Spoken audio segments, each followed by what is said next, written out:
자, 페이지 126쪽이 되겠네요. 자, 세장과 입체파. 그 부분인데요. 자, 글의 종류가 지금 설명문이에요. 그래서 내용을 봐야 될 건 뭐냐면, 왜 세장과 입체파라고 했냐면, 그 이전에 지금 인상파가 따로 있단 말이야, 지금. 자, 그래서 인상파하고 세잔의 어떤 그 유파의 어떤 차이점, 그림의 어떤 차이점을 봐야 되고요.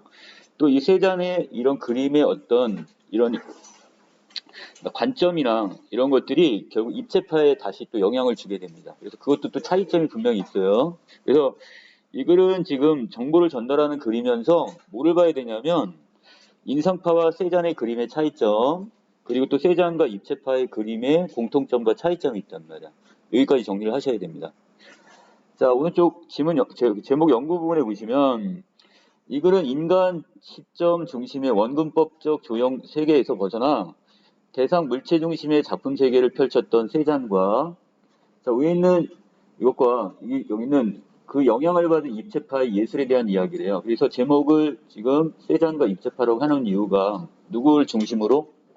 세잔의 그림과 입체파의 그림을 중심으로 살펴보겠다는 뜻이에요. 자, 위에서 다시 가면 인간 시점 중심의 원근법적이라는 것은 우리가 보통 쓰는 거 있죠. 원근법. 그 전통적인 어떤 회화 기법인 이거에서 해서 벗어나가지고 여기 있는 세자는 그 대상 물체 중심의 어떤 그림의 어떤 이런 형식을 쓰게 됩니다. 이 차이점이 있다는 거예요, 지금. 자, 본문 들어갑니다. 자, 여기 특징 먼저 세 가지 살펴보면 미술사의 흐름에 따라 인상주의 화가들, 세잔, 그 다음에 입체파, 이 흐름에 따라서 글을 전개했고 구체적인 작품을 예로 들어가지고 그 다음에 각각의 작품의 경향과 관점을 설명했습니다. 자, 세 번째, 자, 각 관점과 거기에 따른 차이점 중심으로 정리를 하셔야 됩니다. 이거 나중에 표로 정리되어 있을 거예요. 자, 머리말 들어가면, 자, 인상주의들은 대상에 대해 시각적으로 느낀 인상에 대해 충실하고자 했으며, 자, 기하학적 원근법이나 명화법 같은 전통적 규칙에 구애되지 않으려고 했대요. 자, 아까 얘기했던 이 기하학적 원근법이 일반적으로 쓰는 그 한 관점에서 하나의 위치에서 그 멀고 가까운 거 보는 거 있죠? 전통적인 원근법을 얘기합니다. 자, 그런데 자, 인상주의 화가는 이런 것들을 조금 무시를 했대요. 자, 그리고 그 밑에 특히 그들은 빛이 변함에 따라서 그 빛을 받은 어떤 자연물들 있죠? 이 자연 속 대상들의 표면에서 일어나는 색 변화를 화폭에 담고자 한 게 인상주의 화가들의 특징이 되겠습니다. 자, 아래로 내려가시면요. 인상주의 화가들은 바로 이 윤곽선이나 형태, 입체감 이것보다 더 중시했던 게 바로 뭐다? 색채의 효과. 자, 얘를 대상에 비치게 되면 그 색깔이 다르게 보이겠죠? 이 색채의 어떤 변화 내지는 효과 이걸 중시했고 외부에서 관찰한 자연의 어떤 순간순간의 모습과 그것에 대한 시각적 인상을 현장의 화폭에 담아내고자 했습니다. 자, 그래서 아침에 봤을 때의 대상과 저녁 때 봤을 때의 대상은 다르겠죠? 낮에 봤을 때 다르고요. 그리고 그때 이런 것들을 그 그림으로 옮겼단 말이에요, 지금. 자, 인상주의 대표적인 화가인 모네가 잡을 수 없는 신비한 자연 이렇게 유언을 남기고 죽었대요. 자, 이것도 마찬가지. 그만큼 순간순간의 모습들을 다 포착할 수는 없는 거죠. 자, 그리고 그 대상들은 다 다르게 다 보이게 될 겁니다.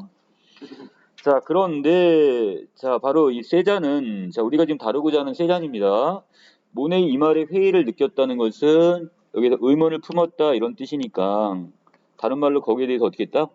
약간 비판적, 부정적인 입장을 취했다 이런 얘기입니다. 자, 그래서 인상주의자들이 추구했던 눈으로만 파악한 감각세계의 혼란스러운 모습에서 정신적인 구성이나 그 다음에 거기에 뭐를 지적인 질서를 부여하고자 했던 게 바로 세잔의 입장이 되는 거예요. 이게 차이점이 되는 거죠.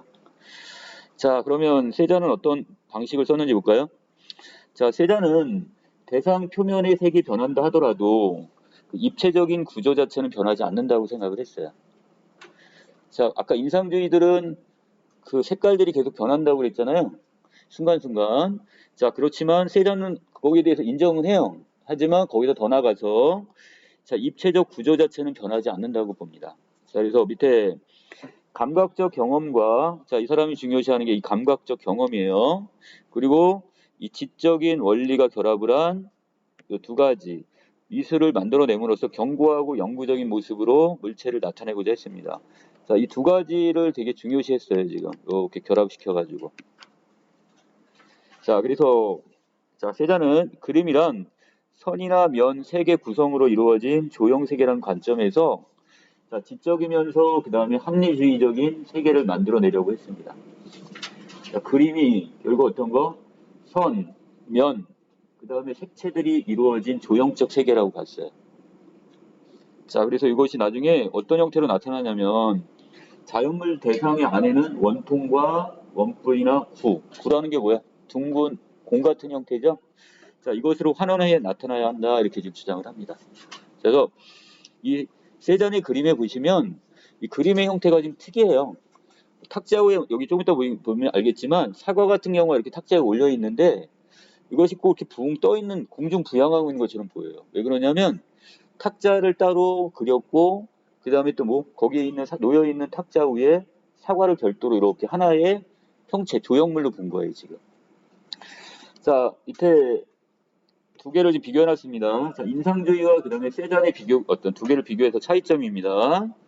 자, 인상주의는 지금 윤곽선이나 형태 입체감보다는 자 무엇을 중시했다?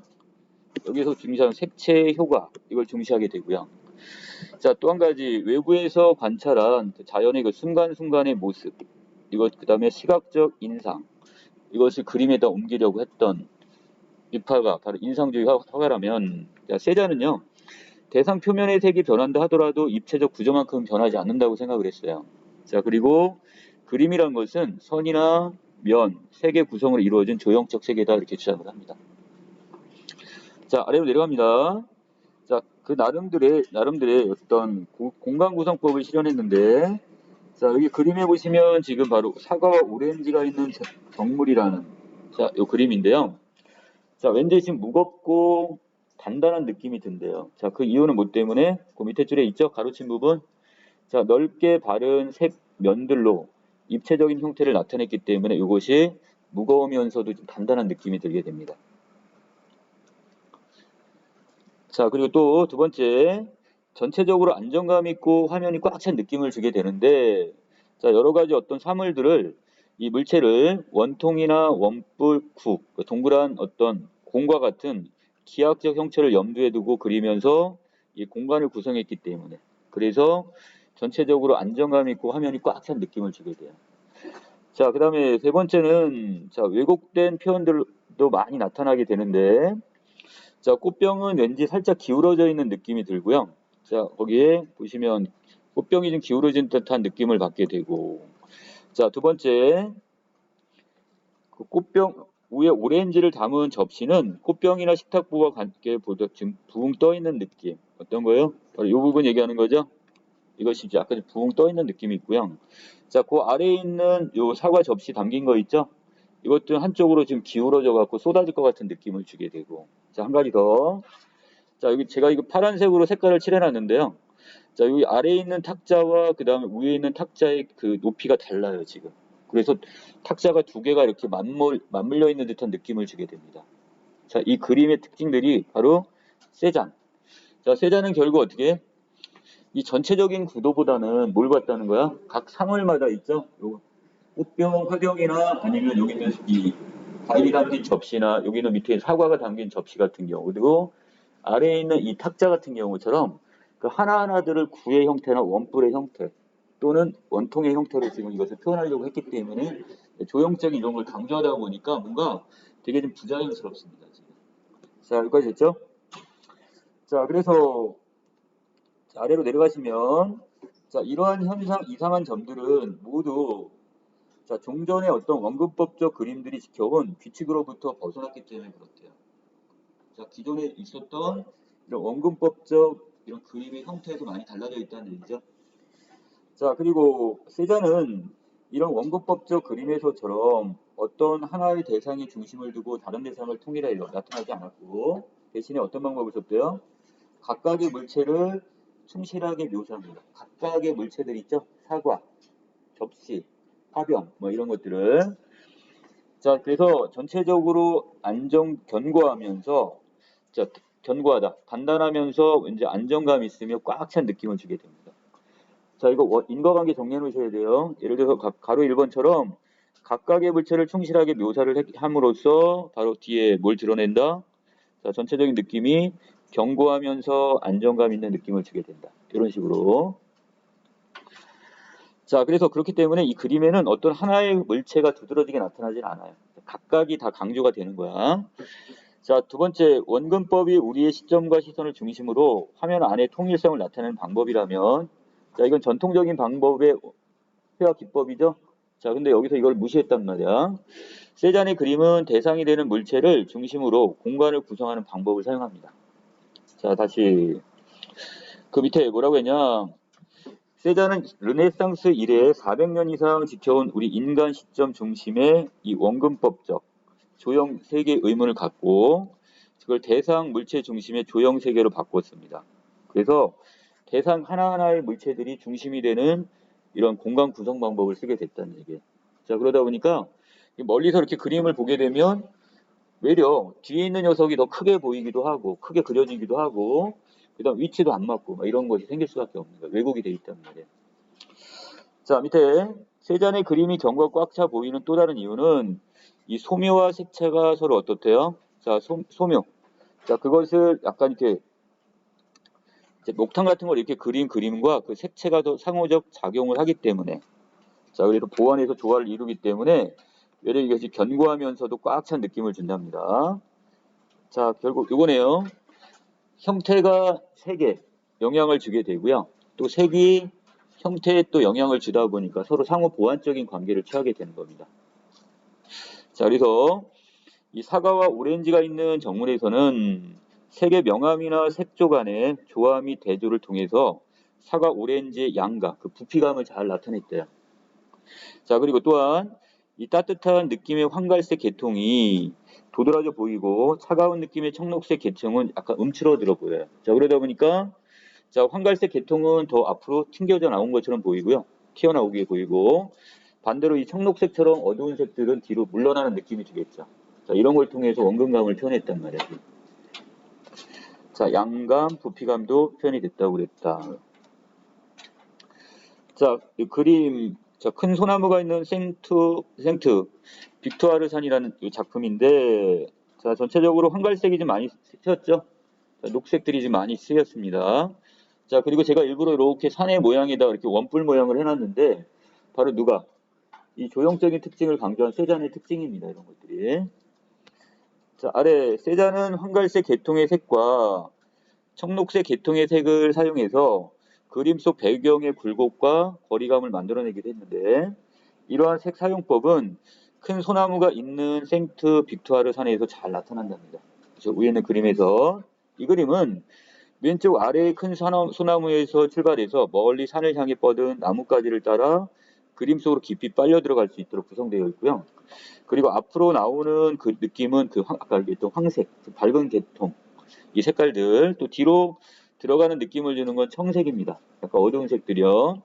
이걸 번갈아 교차하여 풍경의 원근 관계, 원근법을 이렇게 표현을 했대요.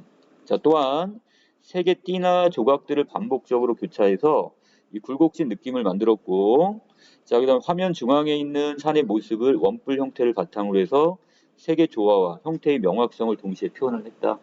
여기까지 내용이에요, 지금. 자, 이거를 왼쪽 잠깐 넘기지 마시고 왼쪽 부분에 봅니다. 자, 여기는 자, 이 생트 빅토아르 산. 자, 요거 특징들을 다시 여기다 정리해 놨는데요. 자, 황갈색 계통의 색과 청록색의 색깔을 같이 씀으로써 전체적으로 뭘 느껴놨다? 배경의 굴곡과 그 다음에 거리감을 표현했습니다. 자, 두 번째. 자, 황색은 지금 앞으로 튕겨져 나오는 느낌이 있고요.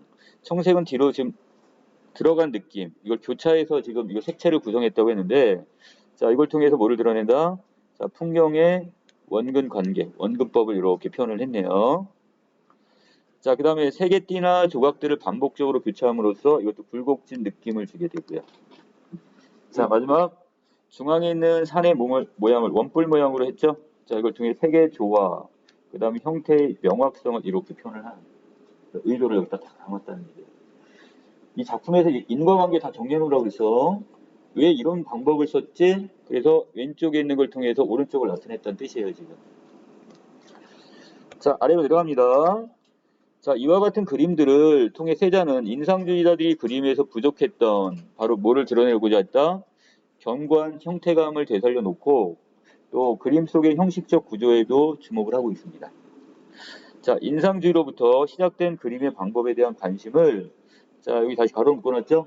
지적이면서 기하학적 조형 원리를 바탕으로 한 구성으로 돌려놨다는, 형식 구성으로 돌려놨다는 얘기예요. 자, 인상주의는 어떤 걸 썼다는 거야? 그냥 그 순간순간에 어떤 포착된 그 대상을 색채감으로 표현하는 게 다였어요. 자, 그런데 세자는 여기서 더 나가서 이것을 지적이면서 그 다음에 기하학적 조형의 원리를 바탕으로 구성을 다시 했다는 얘기예요. 화면 구성을. 즉 눈에만 의존하던 인상주의 감각적인 미술과는 다르게 그의 그림에는 사유, 깊은 사고, 이걸 사유라고 하죠. 깊은 사고를 바탕으로 자, 불체의 이해와 표현이라 할 수 있다 이렇게 보면 됩니다. 자, 밑으로 가면 자, 그 다음 두 번째 핵심 단어가 나와 있네요. 세잔의 이러한 방법은 이후 기하학적이고 그 다음에 합리주의적인 미술 경향들로 이어지는데 그 대표적인 바로 입체파. 자, 그래서 세잔의 그림이 입체파에 또 영향을 주었다는 얘기예요. 자, 어떤 면인지 볼까요? 자, 세잔은 아까 얘기했던 것처럼 인상주의의 그 감각적 경험 플러스에서 또 한 가지 뭐가 들어간다고 그랬어? 지적인 원리. 자, 이 두 가지를 지금 강조했다고 그랬죠? 자, 근데 입체파는 이 중에서 하나를 받아왔네요. 어떤 걸 받아왔니? 감각적 경험보다는 이 지적인 원리 있죠. 이걸 그대로 다시 갖다가 쓴 겁니다. 지금 이것만 더 강조한 거야. 그래서 세잔의 그림에서는 그 어떤 색채적인 부분이나 이런 경험적인 이런 감각적 경험하고 지적인 원리를 두 개를 다 믹스를 하려고 했다면 그 중에서 입체파는 이 경험적인 감각적 경험보다는 어떤 쪽 지적인 원리 부분 요거를 더 강조했다는 뜻이에요. 자, 물체의 형식 구조에 관심을 집중하여 세잔의 물체 중심적 생각을 한층 더 심화했대요. 자, 그럼 공통점이겠네요. 세잔도 그렇고 입체파도 뭘 강조한 거 똑같아? 자, 이게 물체 중심적 생각을 한층 심화한 부분에서 여기는 똑같은 입장을 지금 취하고 있네요. 자, 입체파 화가들은 그림의 대상인 물체를 전후좌우 360도 각도에서 바라보고 그 모습을 기하학적인 형태로 분석을 해서 해체한 다음에 화면 위에 재구성하는 방식을 씁니다. 자, 요거는 지금 누구와의 차이점이 되는 거야? 자, 이 360도 각도니까 다각도로 보는 거야. 하나의 관점으로 보는 게 아니라 여러 방면, 관점에서 이것을 시선을 이렇게 넣은 겁니다. 이게 지금 다른 거야, 지금. 하나의 시점에서 바라본 모습으로는 물체의 조형적 형태를 완전하게 나타낼 수 없다고 생각했기 때문이다, 이거고요. 그래서 입체파는 같은 식의 야수파나 표현주의가 인간의 내면 세계를 관심을 보이는 것과 다르게 자, 여기 있는 대상 물체에 대한 조형적 탐구와 그것을 통한 화면 구성에 관심을 보입니다. 자, 다시 정리할게요. 자, 입체파는 뭘 강조했다고요? 얘들은 그 아래에 있는 바로 요거 대상의 물체에 대한 조형적 탐구와 그걸 통한 화면 구성 이걸 강조했다면 자, 거기에 비해서 여기 야수파 있네요. 야수파와 표현주의 얘들 입장은 어떤 거야? 인간의 내면 세계에 관심을 갖는 쪽으로 약간 서로 간의 색채가 어떻게 돼서 다르게 나타내죠. 그 경향이. 자, 이렇게 좀 구분해 놓으세요. 자, 오른쪽 좀 잠깐 가볼까요? 여기 표로 정리되어 있을 겁니다. 자, 요거. 야수파나 표현주의는 인간의 내면 세계 아까 여기 초점을 맞춘다고 했는데, 자, 입체파는 대상의 물체에 대한 조형적 탐구와 그 다음에 이걸 통한 화면 구성. 자, 이쪽에 좀 관심을 보이는 쪽으로 서로 약간 경향이 달라졌네요. 자, 거의 다 왔습니다. 나머지 입체파 화가 브라크의 그 기타를 치는 여인을 보면 기하학적인 형태들이 겹쳐 있어서 복잡하고 기묘해 보여요. 자, 처음에 봤을 때는 이게 뭐지? 이런 느낌까지 준다는 얘기예요, 지금 봤을 때. 자, 하지만 이 그림에서 중요한 것은 그림의 대상이 아니라 대상 자체를 지금 뭔지 이걸 밝히는 게 아니라 그보다 어떻게 화면을 구성했는지에 더 주목을 해야 된대요. 화면 구성 방법에 대해서. 즉 미술을 바라보던 전통적인 관점에서 벗어나 새로운 관점에서 바라볼 필요가 있다는 뜻이에요.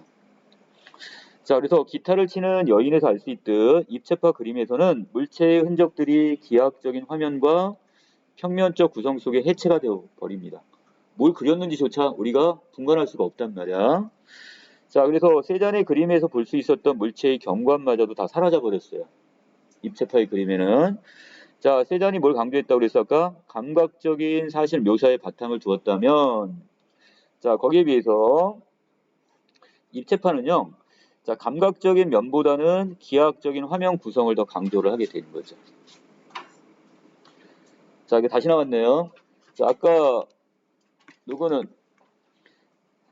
세잔의 그림에서는 감각적 경험도 중요시했고, 그다음 기하학적 요소들도 같이 결합을 하려고 했어요. 그런데 입체파는 그 중에서 감각적 이거 경험보다는 이 기하학적 요소들이 있죠.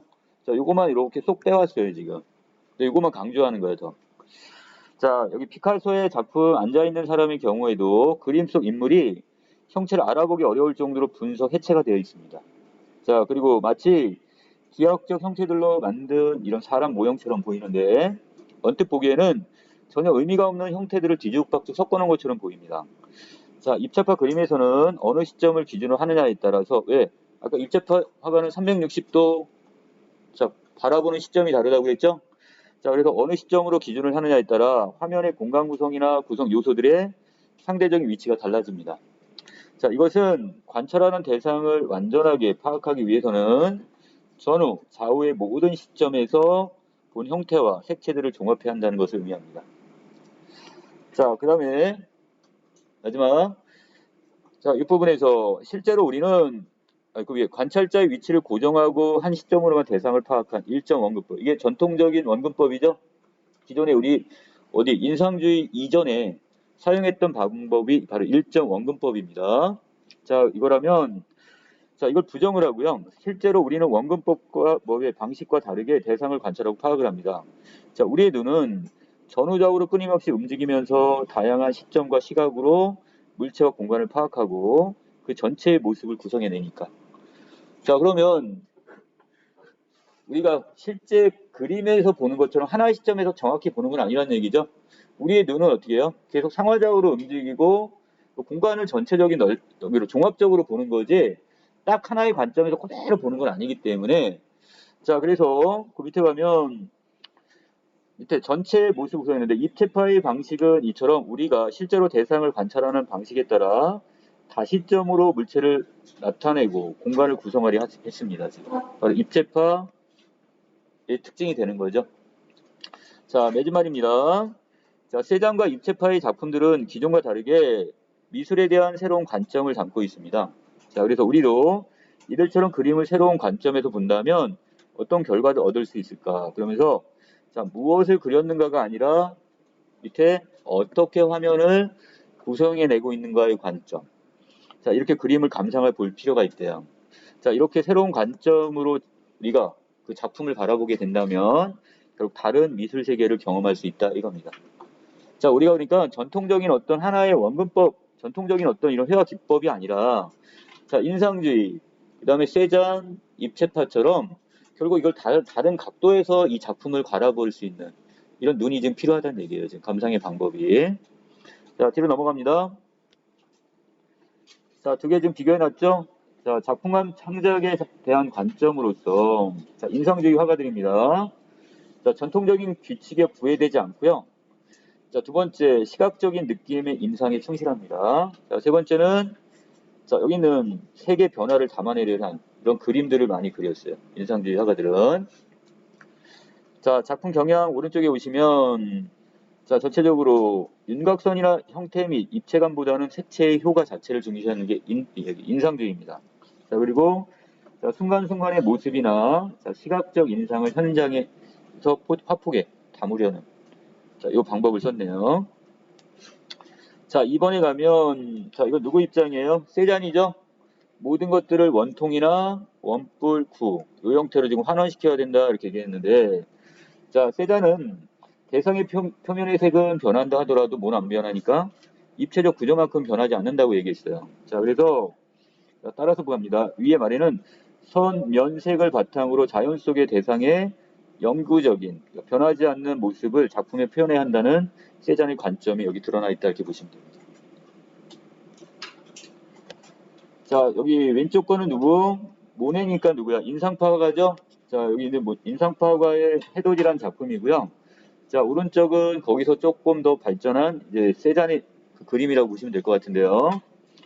자, 가작품은 일출할 때 그 색의 변화에 따라 일어나는 자연 풍경의 색 변화를 그대로 갖다 그림에 옮겼습니다. 자, 여기서는 뭐 윤곽선이나 그 다음에 입체감 이것보다는 뭘 중요시했다고 그랬어요? 색채의 효과가 강조됐다고 그랬죠? 자, 거기에 비해서 여기 있는 세잔의 작품은 이거네요. 대상의 모습에 그 지적인 질서를 부여했다고 그랬어요. 그래서 견고한 형태감을 주고 그다음에 견고한 안정감을 느낌을 주는 이런 그림들을 그렸다고 그랬어요. 자, 그리고 마지막에 왜곡된 표현들도 많이 발견된다고 했었죠.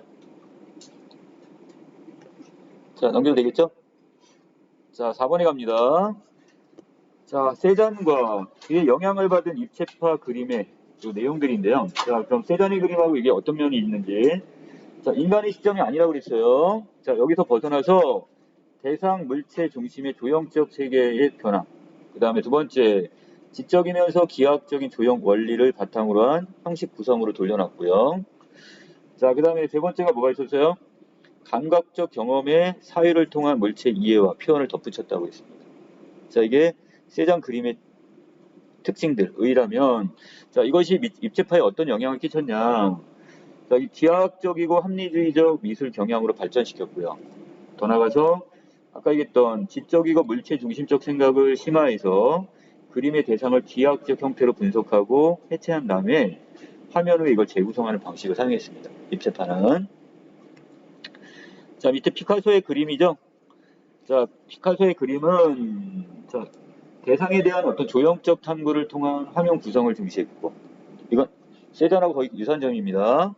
자, 근데 여긴 다시점 360도 각도에서 바라보고 그 이거 어떻게 기하학적 형태로 분석해서 해찬 후에 화면에 재구성하는 방식을 사용했다는 거. 자, 이게 바로 입체파, 피카소의 어떤 작품들의 어떤 특징이 되겠네요. 자, 밑에 여러분들 독서역량 펼치기가 갔나요? 안 갔나요? 학교에서? 아직 안 들어갔어요? 자, 이건 간단하게 요약해 드릴게요.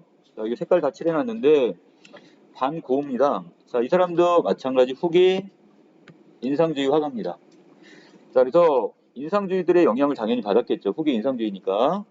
자, 이 사람은 그 특징이 뭐냐? 활력 있는 붓자국의 선들, 쫙쫙 이런 게 보여지고, 두 번째, 인상주의들이 상실했던 형태감과 실제감도 보이고 있습니다. 자, 외려 인상주의 쪽에서는 이 형태감 같은 거는 많이 안 강조했어. 외려 세잔의 그림이나 여기서 강조가 됐던 건데, 후기 인상주의 같은 경우는 이런 형태감 내지 실제감도 상당히 중요시 여깁니다. 여기는 고흐의 작품들은. 자, 이걸 통해서 뭘 의도한 거냐? 인간의 마음이 향하는 무엇인지 알 수 없는 무한한 것에 대한 갈망을 보여줘요. 그리고 또 한 가지, 갈망을 하지만 도달은 못해요. 자, 거기서 오는 바로 번뇌나 고통, 갈등 등 이것을 그림으로 표출합니다. 지금. 자, 이게 바로 이 고흐의 그림의 특징이 되겠죠. 자, 심지어는 얘는 어떻게 그런 번뇌와 고통이 너무 크다 보니까 자기 귀까지 자르는 그런 어떤 신경증까지 보이는 약간 정신병자. 자, 더 나가서 밑에 있는 옥수수밭과 삼나무라는 작품에서 이게 잘 드러나는데, 자, 먼저, 자, 이 하늘을 찌를 듯이 솟아있는 이 삼나무를 통해 드러내고자 하는 게 뭐래요? 자, 무한하고 영원한 것에 대한 갈망을 드러낸대요. 자, 두 번째는, 자, 꾸불꾸불한 어떤 산들의 모양을 통해, 뒤엉킴을 통해서 드러내고자 하는 건 뭐요? 고통과 이 번뇌의 감정을 드러냈답니다. 자, 세 번째, 뭐냐, 그 하늘과 그 다음 옥수수밭이나 삼나무에 보면 이렇게 소용돌이 치는 모습들이 있죠? 자, 이건 뭐를 드러내는 거? 자신의 어떤 격앙된 마음, 약간 흥분된 마음이 있죠. 흥분된 마음의 상태와 찌키는 듯한 영혼의 느낌을 표현하기 위해서 자, 요 표현 방법을 사용했답니다. 지금. 자, 요것만 기억을 해 놓으시면 될 것 같아요. 자, 자, 여기서 세잔하고 그 다음에 반고의 그림의 공통점과 차이점 정리해 놨습니다. 자, 세잔의 그림은 여기 둘 다 똑같이 대상의 형태감과 실제감을 표현했다고 그랬죠? 아까 이거 후기 인상주의니까 여기 해당이 되는 거예요.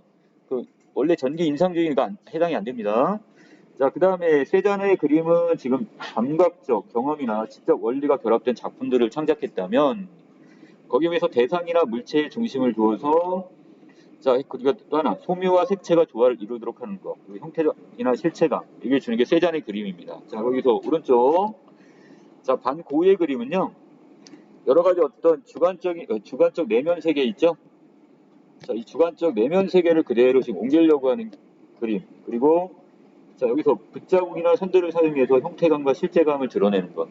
자, 이게 바로 반고의 그림. 자, 그래서 방법은 다르지만 결국 둘 다 형태감이나 실제감을 드러낸다는 면에서 공통점이 있었다고 그랬어요. 그래서 위에 이 두 가지 형태감, 그다음에 또 한 가지 자, 실체감이랑 공통점은 그래도 있는 겁니다. 지금. 그 기법만의 차이점이 있는 거죠. 자, 여기까지 정리됐어요?